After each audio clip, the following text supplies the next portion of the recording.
Everyone, thanks for joining us. I'm Leanne from Globital, who most of you will already know. I'm really looking forward to the session today. So we're talking all things agency exit planning, what it looks like, and the importance of having an end goal. And we've got Craig Rodney here with us today. So anyone that hasn't met Craig before, he's a marketing agency coach with focus on exit planning. We've worked with lots of agencies to guide them through their exits. Also has been an agency owner herself, successfully exited before, so understands exactly what it's like and positions that we're all in. So welcome, Craig. Great to have you here. Thank you very much. Thank you. Awesome. So just to start, can you just share a brief little bit about yourself and your focus on agency exits? Cool. So I started an agency 2002. A little bit by accident. I was working at a marketing agency for a few months and very arrogantly just made the decision that I could do it better than them. And so I left and started my own agency. And we were a small agency for a long time, for about 8 years. I think we were kind of 4 or 5 people. We were doing great work, but we were the small little agency. And then around 2009, 2010, I kind of started going, oh, this is becoming a thing now. It's like, it's not a novelty, it's a business. And, 8 years is not a small amount of time to commit your life to something. And I went, but it isn't really anything. It's kind of this 4 or 5 person agency. And I realized that no one's really going to buy it. It's not in a state that anyone would want to buy. And so no one's going to buy it. And I don't necessarily want to keep doing this for the rest of my life. And so, like, what am I going to do? And so it was kind of 2008 when I first started really thinking about, the difference between having a business that's just this cool thing that you can do, that you can run, that's like makes you a bit of money and stuff, and an asset that you can sell. And so I thankfully decided I thought my 2 options were, I can either wind it down and like slowly just atrophy out of business and go and find something else to do, or I can wind it up and try and get it into a state that might be acquirable by someone. And so at the end of 2010, I went through a merger. I figured like there was another agency, my friend Mike Stopforth, who ran an agency called Cerebra, and they were kind of also like a small agency, started to grow, looked exciting, etc. And I was like, geez, okay, this is a good opportunity for us to potentially merge these 2 businesses and get a bit of scale and a bit of momentum going between the 2 of us. So we merged our businesses and we both became shareholders of Cerebra, and then we started growing from there. And so I think when we merged, I think we were 12 people at the end of 2010, and then we eventually sold at the end of 2013 to WPP. So it went crazy. Like it kind of the scale. Looking back now, it like when you talk numbers, it doesn't seem that bad. But when you're a small business, I think we went from 12 people to 40 or so within 2 years, and that felt very quick.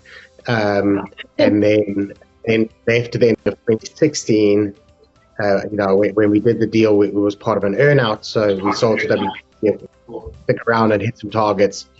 And then I left at the end of 2016, and I think there were about 70 odd people by the time I left. And so it got quite quickly over that period of time, but it was all very deliberate. It was, none of it was kind of accidental. And so what was quite nice is, if I look back at kind of early 2010, feeling a bit lost and a little bit disheartened with where I was going to go with the business and what I wanted to do with it. And 3 years later, the end of 2013, we'd sold to WPP. And so it happened quite quickly from realizing, okay, I want to build something that I can sell, to actually selling it. Oh, awesome. That's an incredible journey. That's great. So yeah, it was exciting. Yeah, it's a big achievement there. So selling an agency isn't always the only way to exit a business as an agency. So what are some other ways that agencies can exit? Okay, so the most common is to close down. Yeah. I mean, we're talking about it. It's given that it is the most common. I think what we misunderstand is kind of that long tail of agencies are individual people, maybe one or two person agency, been working for home for even since pre-COVID, just like no office, and they're kind of this agency sole trader, and that's the vast majority of agencies. What we perceive as like the Ogilvies and stuff, but actually quite a very small number of these kind of bigger agencies. So most agencies exit by just winding down and ceasing operations. From a individual exit point of view, often merger becomes the next one where people will go, okay, cool, like I'm either going to merge with another agency, or I'm going to sell my shares into other agencies. And so I see a lot of smaller agency guys who go, I'm not going to necessarily get acquired, but I can sell shareholding to this company, I can sell a bit of shareholding to this company, I can sell a bit of shareholding to my employees, etc. And they slowly divest of their own 100% share control in the agency. They kind of they divest some of their shares and water down their shareholding until they're a far smaller shareholder. And then often they'll just sit along and potentially take dividends if the business goes anywhere, etc. But they're ostensibly out, and there are other people in the business kind of running it. Another exit that is quite common especially for smaller agencies is where you just have someone else take over the business. And the share structure things here, they differ. They kind of differ. I've worked with a lot of agency owners who go, they don't mind having the business, they just don't like that it consumes their entire lives. And so they go, they work 7 days a week, 7 nights a week. It's this all-encompassing thing, and they've got a team, but that team is kind of relatively junior, can't operate without them.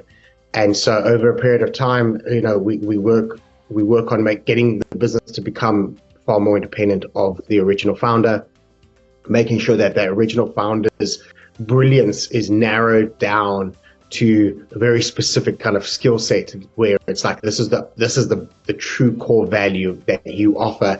Everything else we're going to get other people to do, we're going to hand over, we're going to delegate or abdicate or hire for, or whatever it is, and just get them down to that kind of 1 day a week, 1 or 2 days a week. And you go, listen, if you just keep being your brilliant self in this specific area, everything else is taken care of. And a lot of the time, that process of doing that actually accelerates the business forward. They often go through quite an extensive growth phase as they're trying to wind the business down, and as they're trying to make the business a little bit smaller, it ends up getting a little bigger. But it's because that's what they should have been doing all along. And so I work with a number of agencies their exit strategy is to keep the business, develop a far healthier relationship with the business, and be able to exit a significant portion of their time out of the day-to-day, out of the operations of the business, and set up another team in a way that team can kind of run the business and take it forward and grow it and that kind of stuff. And as I said, there's so many different combinations of how you would structure the shares in that regard, but from a coaching perspective, it's always going to be the same. It's always one owner who's completely overwhelmed, who wants to kind of get back in control of their lives and the business, etc. And then ultimately there's the sale, there's the business sale, and again, there's a few different kind of versions of a sale, a few different types of sale agreements, a few different types of buyers. You have complete management buyouts, you have sales into groups like the WVPs of the world, you have sales to other smaller agencies. There's an endless list of deal structures and payment methodologies and stuff like that I've encountered, and I don't think I'm anywhere near the end of the options of how people propose structuring these things. But ultimately, I think most people, when they talk about exit, they want to sell, and they want someone else to buy the business, and they want to leave. And I think that's where the wheels come off a lot. I think that's where a lot of people a lot of people suddenly go like, oh wait, it's not that easy, it's not that obvious. It just isn't. There aren't a list of it's not like an asset. It's not like a property where you phone up an estate agent and they sell your house for you. It's not that simple. No, definitely not. And I know a lot of people go through the process and fall on difficulties there, even fail with their exits when they're trying to sell. So it's an interesting avenue to cover. And definitely we see a lot of agencies that we work with that are in that boat where they want it to work without them, but they're not quite sure how to get there yet. Yeah. I mean, these businesses have run because of them for so many years, and now suddenly they think it just is a push of a button and it'll work without them, and it unfortunately doesn't. Very hard to remove yourself from the equation when it's been all about you for a while. So we've got, as I mentioned, we've got a lot of agencies at many different stages. Some are just starting out, some are ready to look at their exits and things like that. But it's so important to have a goal and a direction that they're working towards. Is it ever too early to start planning your exit? No, absolutely not. I think you should be planning your exit whether you're planning on exiting or not. As silly sounds, right? It's an asset, and I think most people just completely get that wrong until it's way too late. And I think it's because it's not visual, and I think it's because the asset in the early stages looks a lot like us just doing work and selling our time and trying to kind of, sorry, hang on a second. Got to this door down, otherwise it's drama. Okay, there we go. Otherwise it looks, it looks a lot like just us selling our time. It's like a consulting gig, and it's disguised as kind of like, I'm just like a glorified freelancer, as opposed to it being a proper business. When you consider, when you equate it to buying a house, let's say, as much as you buy a house and you want to live in that house and you go, no, I'm going to live in this house and I'm going to raise a family and I'm going to do, etc. Your brain never switches off from the fact that that house has asset value, and you're always conscious of going like, what's happening in the area. Is it a growth area? Is it an area that's kind of, on the downs? You're considering going, well, what are the big determinants of property value? Should we invest in this place? Should we in a pool? Should we do this? Should we do this? Like the pool consideration, you may go, oh, we've got kids, they're at an age where they're going to want a pool, we'll put a pool in. But your brain is still going, okay, cool. Like, are we overcapitalizing? Do our neighbors have pools, etc.? Do we have the space? Like, is it a good use, etc.? So as much as we buy a house, we live in it as a home, which is a completely different language construct for what we're describing here. We buy a house, we create a home, we live in this home, but our brain never gets divorced from the fact that it's still a house, it's an asset, and we need to protect the value of that asset. We need to make sure that the asset value is increasing. We need to have that same approach when it comes to starting and running agencies. Is we need to understand that does this thing have asset value? And are we ensuring that the asset value is protected and that we're building that asset value, or we destroying that asset value? All right. And I think most people realize way too late. They're like, they've been doing this for 10 years, and then suddenly they go, oh, maybe this is something I want to sell, and quite arrogantly think that someone will just come in and buy it. And the truth is when you go in and look at agencies that where the owners never really considered selling it, they're disgusting. It's like going into someone's house and they just let it for 10 years. It's gone to ruin.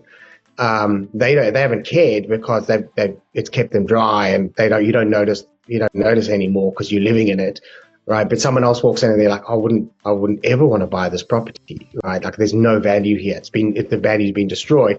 Most agencies when people decide to sell are in that state, and I think it's a missed opportunity to create asset value. I'll give an example of why I think it's important, and it's a bit anecdotal. But when I sold my business, in fact, it's not a bit anecdotal; it's 100% anecdotal, but it's a cool anecdote. when I sold my business, I ran the agency for 15 years from when I started to the day that I left, right? And in that 15 years, I earned a pretty good salary. I mean, the first 2 years were very, very sketchy. And then after that, it was good. Like, it was a successful agency, and relative to what a managing director in an agency should earn, I earned for 13 of those 15 years, I earned a good MD salary. At the end of by the time I'd sold and left, the amount of money that I made selling the asset was equivalent to all 15 years of my salary. And so I got paid 15 years of salary to run an agency, to do work, to do good work, etc. And it was good. Like, that's what we all want. We'd love 15 years of salary. Like, it's great. But to be paid it all again in a single check in exchange for the asset that you've built in the background is a really good amount of money. And Definitely. But it's a really good way of looking at getting paid twice for the work that you do. When you earn a salary, you're not just, especially if you're the owner, you could earn a salary for your billables, let's call it. So you get a salary equivalent to the amount of billable value you bring in to your clients, to the projects, to the campaigns that you're working on. But there's a hidden amount that you could be earning if you're doing the right things, investing in understanding what makes this business an asset independent of you, in making it valuable, making it saleable, and eventually one day getting someone to come in and go, "Sheesh, we really want to buy this asset off of you."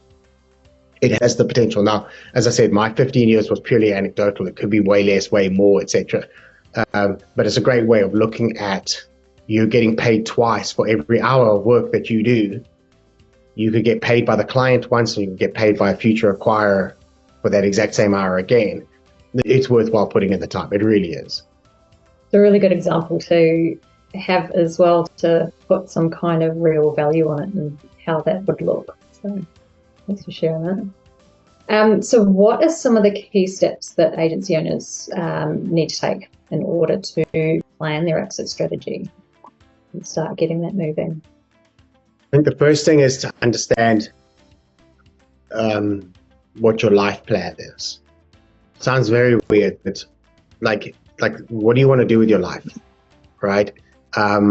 Because I think your life plan comes first, and then the business plan follows.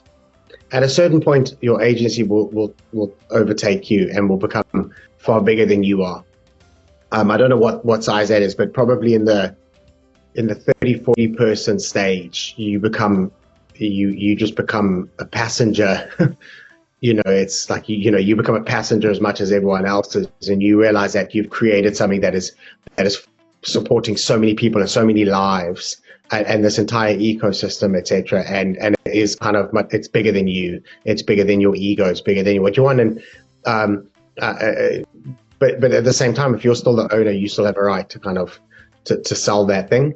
But I think the most important thing to get right is your life plan.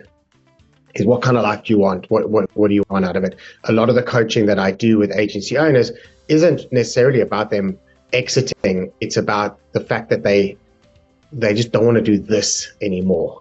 They don't want to keep doing what they're doing indefinitely because it's difficult, and it's just the finances don't provide the returns that justify the stress and the strain and the work and the hell that they have to go through to make it. And that's the most common thing I come up against with agency owners, is they're just like, "Oh, is this it? Like, this can't be it." There's got, the most common thing I ever hear in my life is there's got to be easier ways to make money. People are just like, this is not an easy way to make money. And my response is always kind of the same, is going, no, there aren't many easier ways to make money. This is about as easy as it gets, but we've got to get it. You've still got to get it right. And so a lot of the life planning, when I say to people like, what do you want? They're quite happy to have an agency. They just don't want the relationship. They don't want it to be a toxic relationship. So the idea would be around fixing that. The next thing, so understand, what do you want out of your life, right? And are you just going to sell this agency and then drift and have to start something else, or do you like, I've worked with people who go like, no, they're getting their skipper's license, they want to go sail yachts, and you're like, okay, so you have a very big pull out of agency. You have a life, like it's a very clear, deliberate, you want a different life. There's something that you're going to go and do. And if you have that, that's fantastic. That's it's great knowing exactly what you want to do next. And not many people have that. Most people, they don't know what they want next, but they do know that they don't want this now. And so the idea is, let's try and rather fix what you don't want and try to create a better scenario. And then maybe you can kind of have some clarity for how to exit. If you do still want to exit, then we can have some clarity on that. So the first thing is to kind of figure out where the pain is, what the life issue is going on with the individual, what their life plan is, what do they want. The next is a very practical understanding of how much do you think your business is worth, because everyone's willing to sell until they find out it's not worth that much. And when I sound like I'm being a bit of a hard ass here, but when you do the numbers and you realize that there probably aren't that many people willing to pay that don't necessarily want your business, or when you look at the valuation and you realize it's a lot lower than you think, selling gets taken off the table, because everyone would sell. If you could make $100 million, like everyone's selling, all right. But when you go like, oh, someone will pay you $60,000 for this asset, and then you lose the ability to then make an income, it's a very, very different scenario. These agencies we make there's significantly more potential for money keeping an agency than selling an agency. It really is.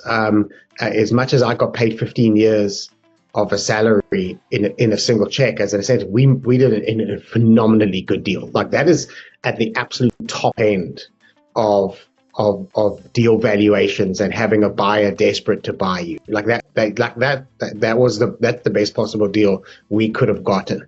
The truth is most people will maybe make a year, maybe 18 months worth of income, and that's kind of it. And then you go like, you can't live off that. Like, what are you going to do then?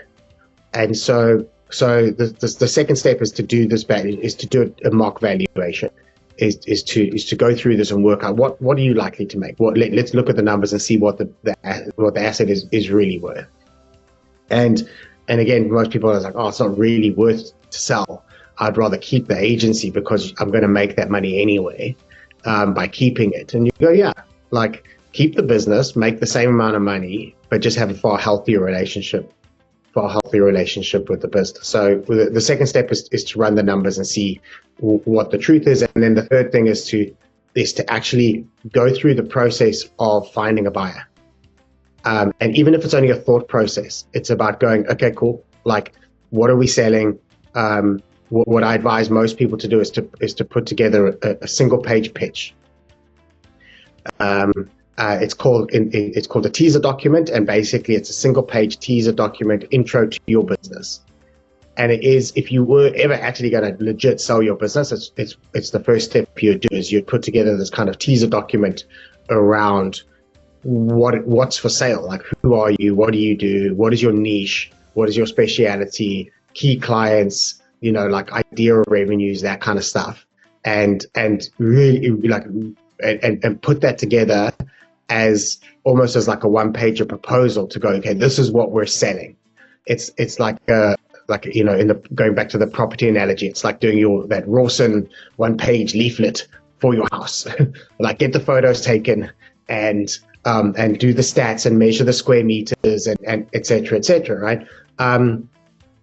So that you can look at your own business in the exact same way a potential prospective buyer would look at it, which is through that one-page teaser document, and go, is this something someone would buy?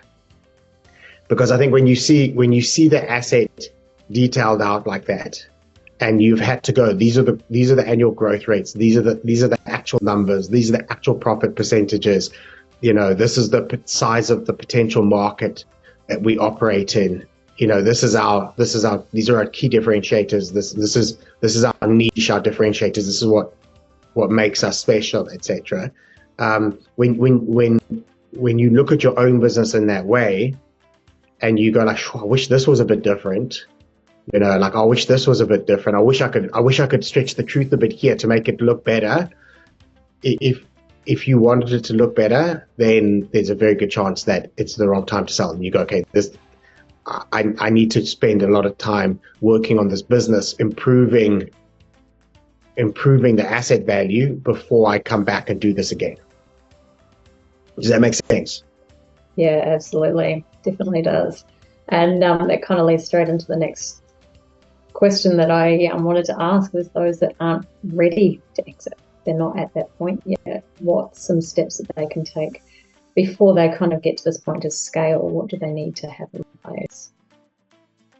So if you're not ready to exit, but it is kind of part of that long-term thinking, then I think the most important thing is to understand to understand the deal value formula. Like you have to understand how a potential acquirer would value your agency, right? And it's not massively complicated. There's not many components to it. I can actually take you through it now if you want. But essentially it's going to be a measure of your profit multiplied by someone's desire to buy you, if we put it that way, right? The elements that all agency owners get, that all business people get by default, is that the value of your business is going to be linked to your revenue and your profit. So we get that, right? If it's a bigger revenue and a bigger profit, it's worth more, because ultimately they are buying your profit, and they're buying this machine's ability to continue to make profit, and that's fantastic, right? And so if you want a bigger deal value, have a higher revenue, have a higher profit margin, but still only half of the deal value. What most people miss is this understanding of multiples, and it's called PE, which is a price to earnings multiple, and what truly goes into that multiple. So I'm sure you would have heard when people go like, oh, when they sold, they got a multiple of 5, and so they got paid 5 times the profit. And you're like, oh, that's fantastic. That's a really good multiple. Some people get a multiple of 3, and then they get paid 3 times their profit, etc. So we all understand revenue, we all understand profit, but what determines that multiple is a bit of a mystery. And your profit and your revenue, your profit is audited. So yes, by all means, I'm not glossing over the fact that you really want to go out and grow your revenue and make sure you've got a really healthy profit margin. Like, absolutely, 100%. That's going to take a significant amount of energy, and that's got to be a big focus of yours. I'm not dismissing that. What I'm saying is that there's a lot of hidden value in being able to attain a higher multiple, because that is well within your control. And most people don't think it is. Most people think that a buyer will walk in and that the buyer proposes and goes, oh, it's going to be a multiple of 3. And you just go like, okay, or it's a multiple of 4. And you're, oh, okay, right? That I always say your profit and your profit is audited, but your PE is negotiated. So you can negotiate your PE. You can turn around and go, not a chance, I want a PE of 8. And they're going to laugh. They laugh. Oh, what do you mean a multiple of 8? And you go, well, this is why. And if you can justify why you should get a higher multiple, you might get a higher multiple. But if you don't understand it, you don't even have a seat at the negotiation table around whether it's a 3 or a 4 or 5 or any of that kind of stuff. And so you have to go deep into this understanding of what determines the multiple in a deal, in a sale opportunity within an agency. Even if, and I'm just going to be specific, even if you aren't using a deal formula where you use a multiple, right, it still represents all of the stuff that is not linked to revenue and profit. My old man's days, they used to call it goodwill. So they would go, oh, so my dad ran a travel agency, right? And then so he sold the business, and then you go like, okay, cool. So this is how we work out the value of the travel agency. And then there's a price you pay on top for goodwill. And the goodwill is just like the brand value and some other stuff, right? But within an agency sale, if you're selling into one of the bigger networks and you're on an earnout, that's bundled up into your PE multiple. It's goodwill, it's all this kind of stuff. Now, the biggest contributor to that is an investment in sustained earnings, and so there's two primary components to PE value. There's desirability and likelihood, or likelihood/risk, if we use it, the two words to describe the same thing.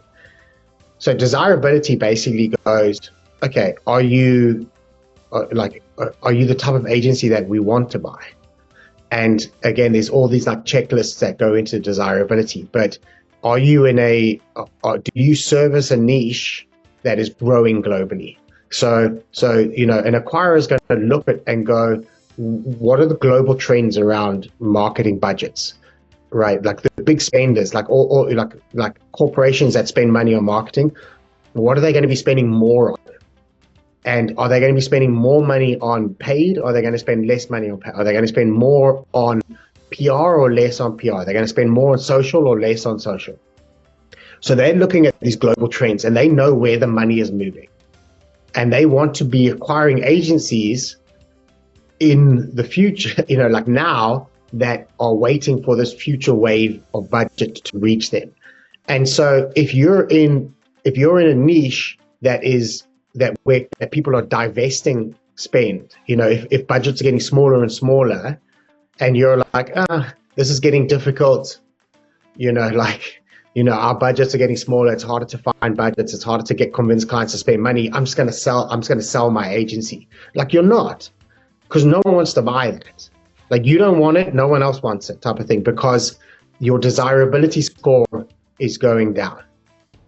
And so from a desirability perspective is, are you the number one player in your niche? Do you attract all the top talent? Are you invited to all the pitches? What's your share of voice in the media?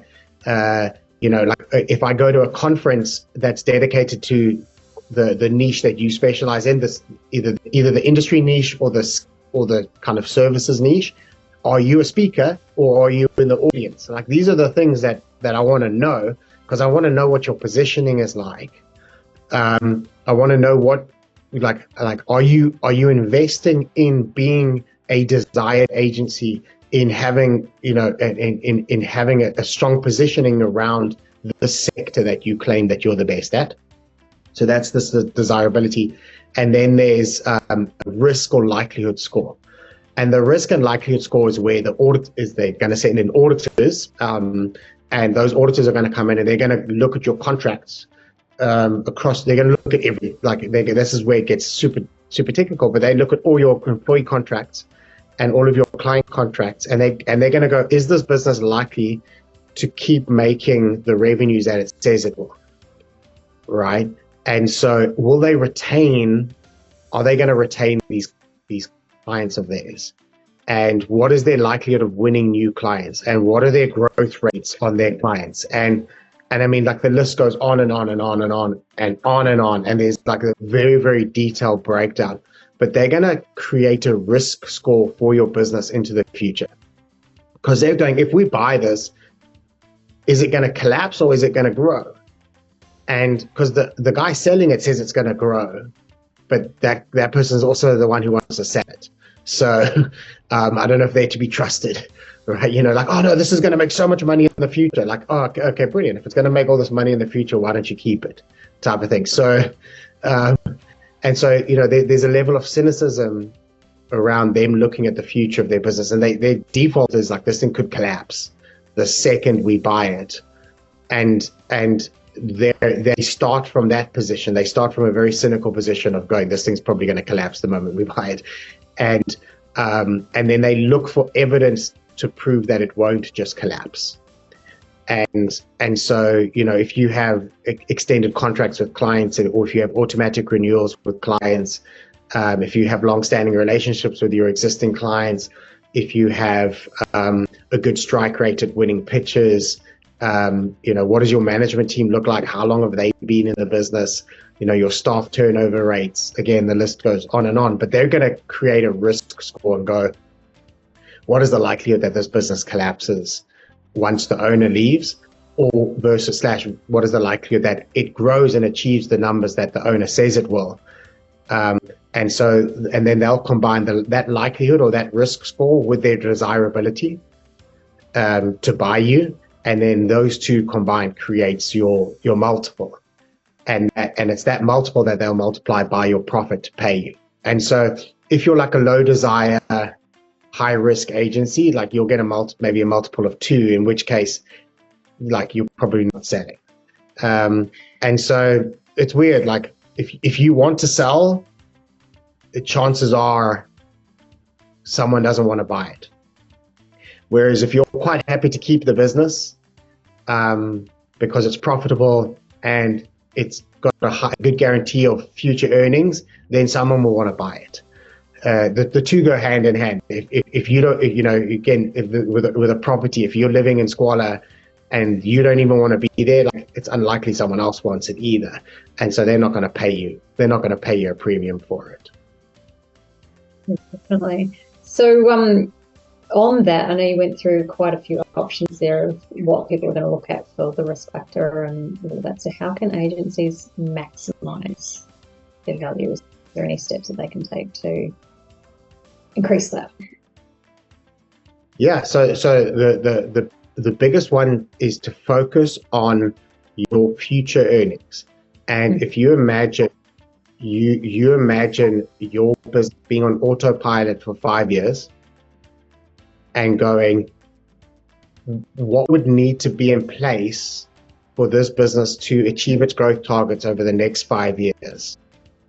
And what would that automatically being built in look like? And so you would look at the previous 5 years of your business and go, if I left 5 years ago, would we have gotten to here? And you go, absolutely not. Like it would have closed. And you go, okay, fair enough. But what did you do? How did you intervene? And you go, oh, well, like there's all these clients that we won. And then you go, okay, cool. Let's look at the sales process and the marketing process and how much of that is linked to the owner and inbound and referrals and just the owner using their own network, right? So if we just look at revenue right now, and most agencies will turn around and go, yeah, the revenue growth is linked to the owner. It's linked to them leveraging their network. And you go, cool, but if I took you out of the equation a couple of years ago and we didn't have that, then it's going to collapse, right? And so what can we do now over the next 5 years to shift our ability to win revenue away from leveraging the owner's private networks into a marketing, lead gen, and sales tools and processes and systems and all sorts of stuff that allows the business to win clients independently of this owner's own networks. And you go, okay, cool. So in 5 years, I want to be able to look back at the last 5 years and go, every year we systematically, we went from 100% of the revenue linked to this owner's personal networks. After the first year, we were down to 80%. Yet 20% of our revenue came as a brand. It came as an agency, not via this owner. And then over 5 years, you can get it down to 80% of the revenue comes from the business itself. It is self-reliant in its ability to create and to do marketing, into position itself as a brand, into creating marketing leads and then qualified leads and having sales meetings and all that kind of stuff.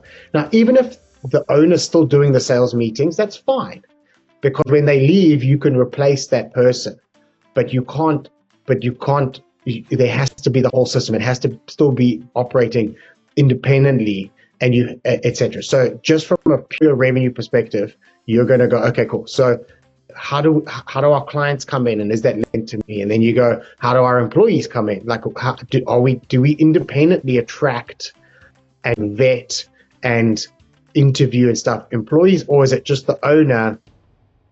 When we need a new employee, the owner goes onto their LinkedIn and go, oh, we're hiring. and then you get a new person, right? So again, it's like, okay, well, so you have to go systematically go through pretty much every single element in your agency, and there's not tons of them. I mean, again, it's done the two biggest ones, which is how do you win revenue and how do you win employees. But look at all of that and take the owner out and go, can this business can this business do it independent of the owner? And if it can, over time, if you can build this business to operate independently of you as an owner, and it is self-sufficient, then it becomes an asset that's separate to you, right? It becomes like, I hate equating them to children, but like it becomes an adult on its own.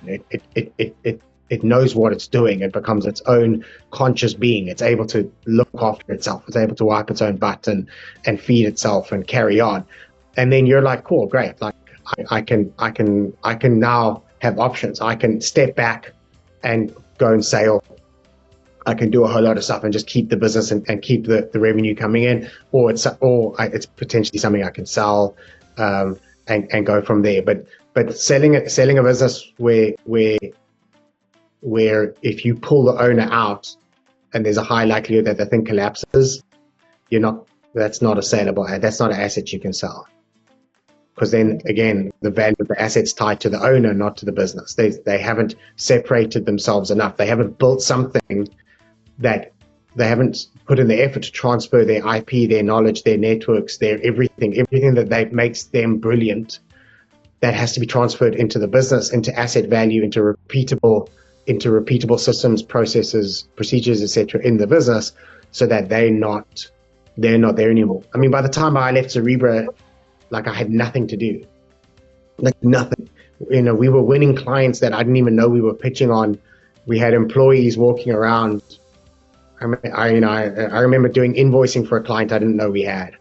And I was like, when did we win this client? And they're like, oh no, the pitch was like 2 weeks ago, we won it. I'm like, oh, jeez, well done, guys. I'd employed people coming up and going, oh, Craig, I've been working here 2 weeks. It's like to, introduce myself. I mean, when you're winning clients and you're employing people and you do not know and you weren't involved, etc., that's when you know you've done well. And that's also when you know that you have the option to leave. And if you decide not to sell, you can leave and just collect dividends every year and have this thing earn you money, or it's potentially something that you can now go sell. Awesome. So what's some of the things that people overlook, agencies overlook when they're doing their exit strategy? Well, I mean, I think the exit strategy is the thing that people overlook. I think if someone does get to a point they go, I'm going to it's time to do an exit strategy. I think that's a very healthy sign, and they're going to, once you've decided you're going to do an exit strategy, it's unlikely that you're going to overlook too much. I think people if I look at an exit strategy, I think most people leave it way too late. And I think they start looking at an exit strategy when they're really desperate to sell. And if you're desperate to sell, it's unlikely you're going to get the type of deal or the value that you want. Again, if you really, really don't want this business, it's the surest sign that someone else doesn't want it either. So you've got to be wary of that. So if I can answer the question slightly differently, I think if you're doing an exit strategy, then that's the correct thing to do. I think do it far earlier than you think. Like, do it as early as possible and do it regularly, because you can score yourself and you can go, okay, cool. Like this is what I think we would get for the business today. That's not good enough. Let's work on these things over the next year. And in a year's time, we'll rerun the scenario and see, are we in a better position, and maybe there's better value. That's the one thing. I think the next thing is the biggest thing that I come across is that people don't invest enough in being recognized as a leader within their niche. Right? When it comes to acquirers don't want, there's those dating apps all the stats from dating apps that say like the top 1% of guys and girls attract like 99% of all the likes, right? It's like so skewed. Like everyone wants to date like the 1% of people on these apps, right? And the same thing from an acquisition point of view, right? Just because you have an agency doesn't mean someone wants to buy it. Everyone who's acquiring agencies, they all want the same one agency. They all want to acquire the same one agency that is the leader in its space, that is the fastest growing, that has the best strategy for future revenue, etc. Like that agency that's managed to position itself as the most attractive in the industry is going to attract all the acquirers. It's going to attract all the interest, all the etc.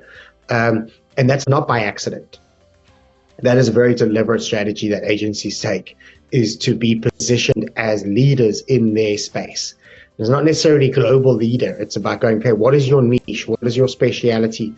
You know, are you like, do you do newsletters for property development companies? Okay, fantastic. Then be the number one on the planet in that space. Own it and get up on stage and scream it and like become absolute experts in that space. But I joke with the acronym JADA, which is just another digital agency. Like if you're just another digital agency, then you're probably, that's what you're just going to be. And it's okay. Like you can make your money, and if it supports your life and stuff like that, fantastic. I'm definitely not going to knock it. But if you want to exit, like you need to be a standout. You need to be a standout in your space. Cool. So just going back to your exit and your experience there, if there was anything that you could do differently, would you? On how you approached it? Would you hang on to it or? So I wouldn't do anything different in my situation. I was very happy with how everything played out, right? If I look at it unemotionally and very practically, we would have made more money keeping the business. So from a financial perspective, you will make more money keeping an agency than you will selling it. And when you sell, let's say you do it over an earnout, if you do it over 3 years, they're paying you out of your own money, right? Like, and so you have to do a comparison and go, okay, if we do a deal now and we do an earnout for 3 years and they pay us this much money, how much would we have made if we just kept it and had the profits, right? And so chances are you're getting more than 50% of the way there by keeping the business. And so the amount that someone pays you over and above what you would have made anyway isn't as much as you think. That it might be enough to justify you selling. You, again, life plan. You might have decided, listen, you want to go do something else with your life. You're going to go sail, etc. In which case, it's brilliant. Like then it's a good deal, and you're going to go. Financially, though, you make more money keeping an agency over a long period of time and keeping those profits. It's like the goose that lays the golden egg, right? You're always going to make more money if you keep the goose and you look after the goose, etc. And if you can take dividends every year, then that's probably the best strategy. So most of my coaching isn't around exit. Most of my coaching is around running a healthy agency. It's around running a business that makes you good dividends every single year, and that is healthy for your life. Is not destructive in your life, right? So that's kind of the bigger. I think that's the bigger goal here is to go. Can I make dividends every year? Can I have a healthy relationship with the business? Can it be growing? And can the asset value be increasing every year, because it keeps the exit on the table as an option? I think that's a big thing for most people, is they want to know that the exit is an option if they really, really wanted to. But as long as they're happy and have a good relationship with the business and they're making dividends every year, you make way more money keeping your agency than you would selling it. You have to really want to get out. I really wanted to get out. I guess it comes down to having those the structures and strategies in place so that you are ready when and if you do want to do that. Absolutely, yeah. And going back to looking at it like a house, like, you know, it's the value of investing in the asset side of a house is that even if you're not planning on selling it, you get to live in a much better house. You know, if it's neat and if it's painted and if there's a pool and if you're investing in the asset value, you get to live and benefit from that asset value. But there are definitely two types of property people. There's people who go like, oh, if one day I decide to sell it, I will fix all of this stuff. And you're like, no, why would you fix it the day before you sell? Why wouldn't you just fix it now, benefit from it through the entire time, and then you still make the money at the end? It's like it's this weird mentality. But again, most people turn around and go, yeah, if I was going to sell this house, I would fix a lot. And I'm kind of going like, no, fix everything that you want to fix and be as conscious and in those processes in place to get towards an exit that's in there. You can have a chat with us, or I've also dropped Craig's coaching program link there, so he's offering a 20% discount to everyone here, everyone that's watching. So just use the code Globital. They just want to open up for questions. If anyone's got anything they want to ask Craig and want to know about, just drop it in the chat or unmute yourself and ask away.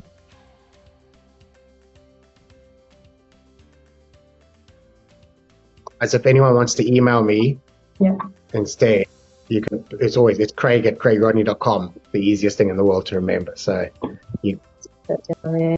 I'll pop that in the chat too as well.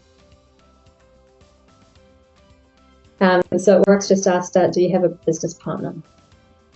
No, not in the coaching. I don't have a business partner. I had a business partner at Cerebra, my friend Mike Stopforth, and so there was two of us when we sold. But now I don't know. Now it's just me. Makes life a bit easier. Yeah, that's it. And how did you navigate that? Do you want to unmute yourself and chat for it? That's cool. So I can quickly. So navigating business partners wasn't the easiest. Mike and I we were friends before we merged. We are still very good friends now. We went through a period where we weren't in the business. It can be quite challenging. What happened? Sorry, I'm just dealing with a dodging sun here. It's a legitimate. What happened? It looks so good, it doesn't look real. No, and it is, and I've got this irritating dog running around. So when you go into these, when you're running an agency with a business partner, you're running in the same direction. Everything seems quite easy, but you've got time to fix things. Your mentality is going, if we don't have a good year this year, we can have a good year next year, etc. Right? Once you do a deal and you go into an earnout, the business is gone. You sold it, you've signed it over, and so you're now in a situation where it's a bit of a money grab. You're going, well, we now need to maximize on the value that is available to us because it's done. You know, at the end, when we get to the finish line, that's it. There's no more money. There's no more asset. We've sold the goose. When we started our earnout, my business partner and I were perfectly aligned, and it was great. But it's a very high stress situation, and when you have slight differences of personalities, you tend to diverge. And so my business partner Mike was very risk happy, and I was very risk averse. Now, when you're plodding along building an agency, it's fine because both of your extremities are extreme personalities are subdued. When you go into an earnout, it's a very extreme environment, and it's high stress. And so my business partner became very risky in an earnout. He was like, let's do this, so he saw you get a deal cap, you negotiate for a deal cap, which is this kind of like maximum potential value that you could earn from a deal. And he went, let's hit that. And I was like, whoa, like, where's this coming from? Like, we've got one opportunity, and if we blow it, we get zero, like nothing. And he's like, yeah, that's okay. Like he was willing to risk it all and make nothing in order to chase this target. And I was like, no, dude, like this is the potential value. These are our targets. This is what we said we're going to do. Like incremental growth, exactly like we said. Let's just do that. So I'm quite risk averse, and so I became way more risk averse, and he became way more risky, and we just started and we started pulling apart, and it was quite challenging. Not at the beginning, but towards the end of the earn out. You know, when you just got two people pulling in different directions that much, it can become challenging. So you both have to want the same thing, and you have to check in with each other and make sure that you make sure that this is actually what you want. But I think what I said at the beginning, and it always sounds so flippant when I go, you start with a life plan, all right?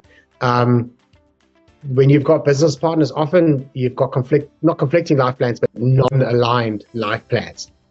Maybe one guy wants to go do something different, and the other doesn't. Maybe one of you has a lot of income potential outside of the agency and the other guy doesn't, and the other partner's like, well, this is my thing. Maybe I can't do anything else. Maybe I'm not good at anything else. So it is challenging, and it requires regular conversations and making sure that you both know what you're trying to do. One of you steps out of the way, and the one that has the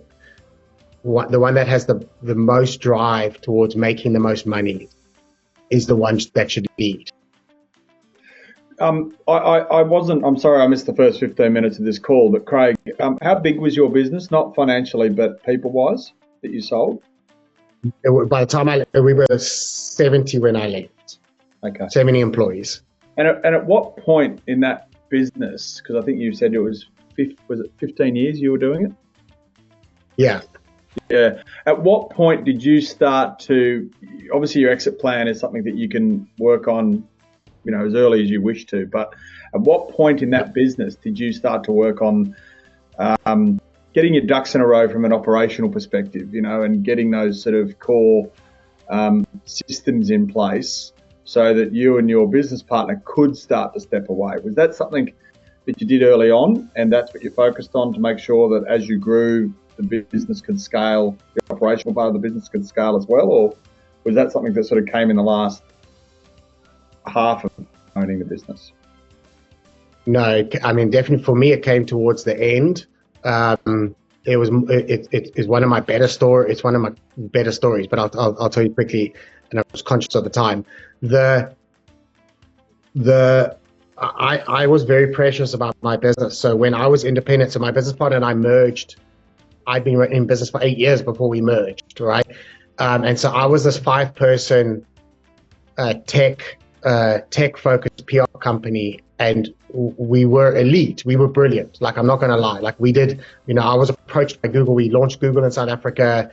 I did Shuttleworth Foundation. I did Oracle, Symantec. Like, we had these key clients, but I was the centerpiece. I was like the brains. It was my ego. And it was me and like 4 supporting very low level cast members. So it was everyone popping me up to be brilliant. And that didn't scale at all. And so operationally, it was a very, very clean business, run very well. I'm a very operational structured OCD. So it was all there, but I made the mistake of building a small business. And then when I realized I wanted to exit, I was like, shit, this is bad. Like, this is not a good thing. When I merged with my business partner, Mike, he, again, like I said, we were quite different. So he had no desire to be involved in the work. He just wanted to sell. So, you know, he was out there being this advocate for like social media, because it was very early days social media. So he was there up on stage, and, you know, I always do this with Mike. Like, he was the gunslinger, you know, he was like trying to get into every boardroom, trying to make as much noise and create as much energy and interest as possible. And if he was able to convince someone to spend money with us, he would just walk in and throw the brief into the office, and whoever it hit, it's like, that's your client. And then he'd leave again. And I was horrified. I was like, you can't do that. That's horrific. And he's like, no, that's what you're supposed to do. That's how you build businesses. And but what I realized quite quickly was I couldn't scale myself. I couldn't promise myself into every client because I'd been doing that for 8 years and as well as the same size. And what Mike did is Mike's like, I'll never promise myself. I'll only ever promise the work. And we'll build teams to do the work. And that was absolutely the correct way to do it. And so I very, very rapidly shifted over to Mike's way of doing things, which is build. Mike's job was to do the selling. My job was to build teams and systems and processes in a way that we could get brilliant results without it being Mike or me doing the work. That was the core the core to our scale. And also we were the coolest agency in our space, the fastest growing. So we attracted the best talent. So it was easy because we also attracted talent. Cool. Thanks, Craig. Cool, no worries. There's a lot of other stuff there, Warwick. If you ever wanted to jump on a call, just drop me a mail and we can. If you want, please drop me a mail and then on LinkedIn as well. So I will do that. Yep, all good. Thank you. Amazing. Okay, cool. Leanne, I've got to go. Is this okay? Yeah. Are you happy? Yeah, I'm happy. Thank you so much, Craig. It has been a pleasure talking to you. I hope everyone else got some great insights there, and look forward to talking to you again soon. Amazing. Thank you very much. Thanks for the chance. Okay, we'll chat soon. Bye. Bye.